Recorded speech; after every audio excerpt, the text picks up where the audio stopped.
اگر یہ محنت اس لیے کر رہا ہے کمانے میں کہ اپنے بیوی بچوں کا خرچہ اٹھائے گا تو یہ بھی اللہ کا راستہ ہے۔ اگر یہ محنت کر رہا ہے کمانے میں، تگ و دو کر رہا ہے حلال کمانے میں، کیوں کر رہا ہے؟ کہ میں اپنے بیوی بچوں کا خرچہ اٹھاؤں گا، فرمایا کہ یہ بھی فی سبیل اللہ ہے۔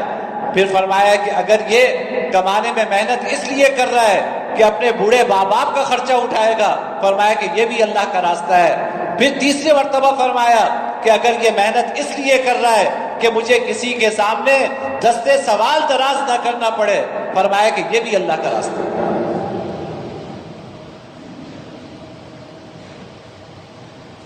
انسان بیوی بچوں کے لیے کمانے کے لیے نکلتا ہے، ماں باپ کے لیے کمانے کے لیے نکلتا ہے، اس لیے کمانے کے لیے نکلتا ہے